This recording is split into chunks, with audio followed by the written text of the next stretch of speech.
Hey, good morning. It's John from Houston out here with Jordan. We're in Houston. We're doing a ring recovery post Hurricane Harvey. Even Jordan here has had a little damage to his home as a result, a little leakage from the roof. Saw some of his neighbors as well with their belongings out on the curbside. Jordan was saying just across the roadway here, some roofs with much more extensive damage. But prior to Hurricane Harvey, Jordan gave me a call regarding his lost wedding ring. Yep. And can you give me a rundown again on how that was lost? I was cleaning my gutters right here. I came off the ladder, I was taking my gloves off, and I was playing with my dog in the backyard. When I took my gloves off, my hand was sweaty, and I just, was playing with my dog. I went like that, and I felt my ring just fly off. And I spent 2-3 hours crawling on my hands and knees looking for it in the grass and just couldn't find it. Okay. What type of ring is it, Jordan? It's a black, I think it's titanium. Okay. Just a solid black band. Okay, and how long you been married? 3 years. 3 years, awesome. Yep. All right, we're gonna work very hard at finding that for you. We're gonna do a quick pan shot. Jordan has described a relatively small area in this section of the backyard. We are going to, if you'll humor me, we're gonna work this particular recovery as a crime scene investigation. Okay. Gonna be doing some teaching here in the near future on some forensic metal detecting. So we're gonna utilize this particular recovery as a crime scene investigation. The key component here was conducting a good interview with Jordan, trying to narrow down the particular area. Had it been a ring lost or a firearm discharging a weapon and a projectile or a shell casing being discharged into the area. As Jordan mentioned, 2 hours on his hands and knees working at trying to recover a ring. So we're gonna identify some of the key components involved in conducting an effective crime scene investigation. One, we talked about conducting a thorough and effective interview, whether it's through person to person or some type of video surveillance, giving us a general location to narrow down. Some of the metal equipment we'll be using today is going to be the Garrett AT Pro, the Garrett pinpointer, and some marking stakes. These could be the little marker tents for application today. We're simply going to be using some marker stakes. So one of the key things is conducting or establishing an effective grid. This is a relatively small area. Had this been a much larger area, we would have put down some type of markers to give us a strong reference point to ensure that we didn't walk past or bypass a particular section of lawn during our examination. So stand by, let's get the metal detector and let's find that ring.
Worked our grid, we've come through, we've targeted a couple of targets. I wanted you to hear these. I've removed the headphones and I've targeted a couple of the stronger signals. So we're going to look at the difference between the 4 different markers that we've got set.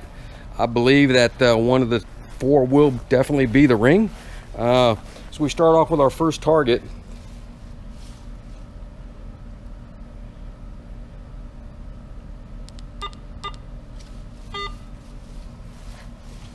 And we're running down here in a 0 mode. We ran our iron disc up to about 28. And we're getting to 74, but we see we're running at about 6 to 8 inches, which we know we're looking for a relatively large ring. In the case of a shell casing, it might be a little different. but I'm going to argue this is probably not the item we're looking for. Second identified target. Hitting down low, 26, more of an iron signature, and about 8 inches. We're going to move over to another standalone target here. We're down in that iron range, 28, with about 6 inches.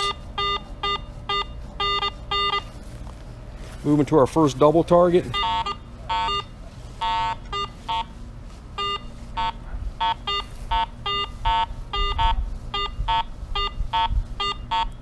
We're hitting a 26 at about 8.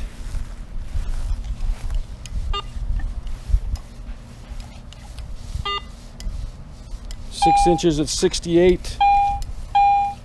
75 at 8. And then we're hitting a 70 at about 4 inches. And I'm going to take a big guess here and say this is the item that we're looking for. So we're going to come down. We're going to use our handheld thick St. Augustine grass. Take our pinpointer out.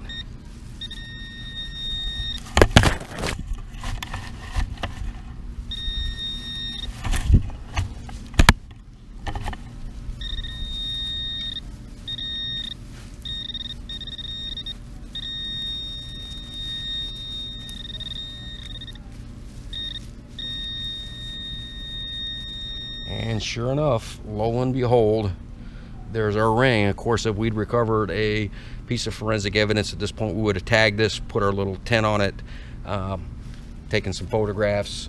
Maybe we'd use a 3D scan upon it, depending on the nature of the offense, or had triangulated perhaps off the corners of the building to give us a physical measurement for the location of the recovered forensic item. But in this case, something much better. It's a wedding ring belonging to Jordan. So here we go, brother.